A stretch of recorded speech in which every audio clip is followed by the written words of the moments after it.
तो भाई और बहनों, आप और हमने बहुत ही सावधान होकर चलना है। ये सरकारें जो कर रही इनको करने दो, ये सरकारों के काम है। आप और हमारा इनसे कोई लेना देना नहीं है, हमारा कोई हस्तक्षेप नहीं है। जब ये भगवान के समझाने से नहीं समझे तो हम क्यों फालतू में थूक बिलोएं। तो इनको करने दो, इनको अंत में इनके घुटने टूटेंगे, अपने आप बैठ जाएंगे सब ये हर प्रकार से। जब ये, क्योंकि जब तक इनके घुटनों में दम है तब तक हार नहीं मानता इंसान।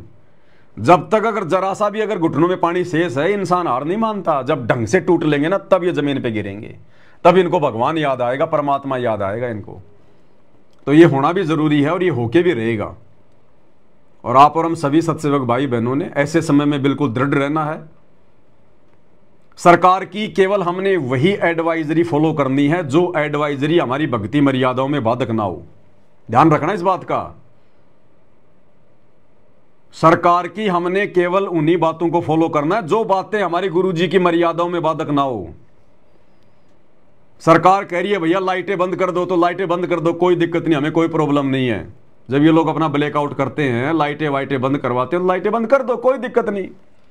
सरकार कल को कहेगी आपके घर में जो ये दीपक जल रहा, जो हवन हो रहा है, इसको बंद कर दो, तो नहीं करेंगे भैया, नहीं करेंगे ना। वो चाहे हमें जेल में डाले, चाहे हमें घर से बाहर निकाले, चाहे खुद वो दीपक को बंद कर दे, वो बात अलग है। हम अपने पांचों यज्ञ बंद नहीं कर सकते, अपनी भक्ति को बंद नहीं कर सकते। जो बॉर्डर की साइड के जो इलाके हैं और वहां यदि कोई भगत रहता है और सरकार कह रही है भैया गांव खाली करो यहां से, तो सरकार की उस एडवाइजरी को हमने मानना पड़ेगा। हमने उस एडवाइजरी को मानना पड़ेगा। हमने जो है बल्कि सुरक्षा के लिहाज से हमने वहां से उनको खाली जो है वो करके, क्योंकि सरकार फिर आगे भी हमारी व्यवस्था करेगी। लेकिन हमारे पांचों यज्ञ में कोई दिक्कत आ जाए, तो कहने का मतलब है गुरुजी की भक्ति और मर्यादाओं में सरकार की कोई बात अगर बाधा उत्पन्न कर रही है, वो हम नहीं मानेंगे। इन चीजों का ध्यान रखना। और जब तक ये इंटरनेट रहेगा, जब तक मोबाइल ठीक ठाक चलेंगे, तब तक तो दास लाइव आता रहेगा। और भैया उसके बाद देखो फिर अपना अपना ज्ञान आधार, जैसी हमने भक्ति करी है, जैसा हमने गुरु को प्रसन्न किया है, उसी आधार से हमारे को हिम्मत मिलेगी। ना तो हमेशा आपको पवनदास ही मत देगा लाइव आके, ना आपको हमेशा ये वीडियो देखने को मिलेंगे। जब तक हैं तब तक मालिक की सेवा में हैं। जिस दिन मामला बंद, उस दिन भैया अपना अपना ज्ञान आधार काम आएगा फिर। इसलिए एक दूसरे पर भी ज्यादा डिपेंड मत रहो।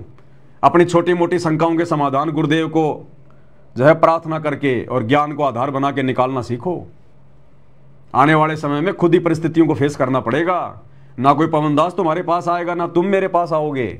जब आना जाना ही बंद हो जाएगा, लॉकडाउन ही लग जाएंगे, जगह जगह धारा 144 लग जाएगी, कहां जाओगे, कहां आओगे।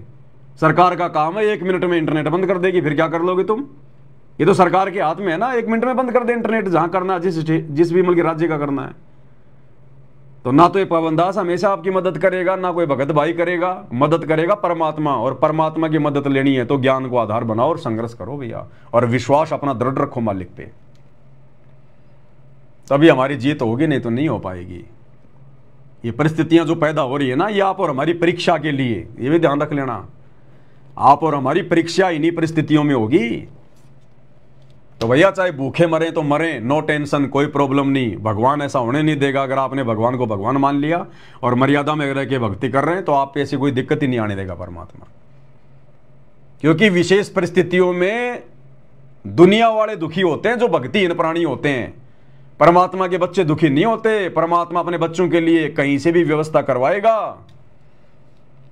मालिक ने बताया ना, सन 1720 में जो भयंकर जो अकाल पड़ा था, जो गरीबदास जी के समय में, तो दुनिया जो है मतलब पवाड़ घास खा रही थी, जो गधे भी नहीं खाते। लेकिन उस समय जो परमात्मा के भगत थे, उनके भोजन पानी की व्यवस्था की परमात्मा ने। तो ऐसे ही परमात्मा वही आज है धरती पर। अगर हम अपने गुरु पर विश्वास रखेंगे, भक्ति करेंगे, जगत वालों के सामने नहीं गिड़गिड़ाएंगे, कोई मदद की उम्मीद किसी से नहीं करेंगे, चाहे भूखे मर जाएं, तो ये परमात्मा फिर हमारी मदद करेगा। ये एंड में आता है, शुरू में नहीं आता परमात्मा।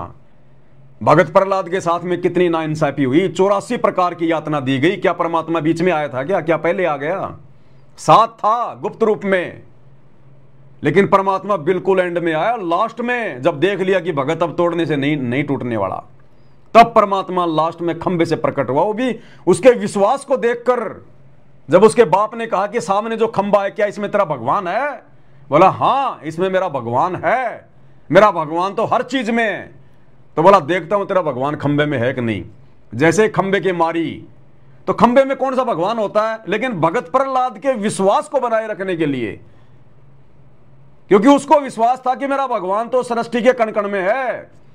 अगर उसका बाप वो खंबा तोड़ देता और खंबे में अगर भगवान नहीं निकलता तो भगत प्रहलाद का विश्वास टूटता। तो परमात्मा भगत का विश्वास नहीं टूटने देता। धारी मोरे संत की मोह से मिटे ना अंश, कि मेरे भगत ने जो बात कह दी, वास्तव में कोई भगत होगा, अगर मेरे भगत ने मन में कोई धारणा कर ली तो परमात्मा उसको पूरी करता है। तो भगत प्रहलाद के विश्वास को बनाने के लिए परमात्मा खंबे में से प्रकट हो गया, नहीं कोई बैठा थोड़ी था खंबे में परमात्मा। तो इसी प्रकार आप और हमारे विश्वास को देखकर कि ये मेरे भगत किसी के आगे हाथ नहीं जोड़ रहे, किसी के आगे नहीं जो है वो गिड़गिड़ा रहे, भूखे रह के टाइम पास कर रहे हैं, पानी पी पी के टाइम पास कर रहे हैं, अंत में फिर ये भगवान आएगा, ये वही नरसिंह भगवान है। नरसिंह रूप धरे गुरु राया, यही गुरु सतगुरु रामपाल जी ने नरसिंह रूप धारण किया था। अंत में फिर आएगा ये परमात्मा अपनी भगत की मदद के लिए। सोचल छिद्र मैं करूं अपने जन के काज, लेकिन भैया उतना विश्वास चाहिए। कहे कबीर सुनो बे साधो मैं तो हूं विश्वास में, घटी में गंगा घटी में जमुना घटी में जगदीश सतगुरु तारेंगे। ये ना सोचो कि सार जेल में बैठा हुआ भगवान, ये वह भगवान है, सृष्टि के कण कण में है, अनाज के दाने दाने में है, ये हर एक के घट में बैठा हुआ है परमात्मा। जब आवश्यकता पड़ेगी तुरंत सामने प्रकट हो जाएगा। लेकिन होगा उनके लिए ऐसा चमत्कार, ये करेगा उनके लिए जो वास्तव में इसके चुने हुए दृढ़ भगत होंगे। तो भैया भगवान तो है धरती पर, लेकिन भगवान से लाभ प्राप्त करने के लिए हमने भी भगत बनना पड़ेगा। अगर भगवान से लाभ लेना है तो फिर हमने भी भगत बनना पड़ेगा। दो नावों की सवारी नहीं चलेगी।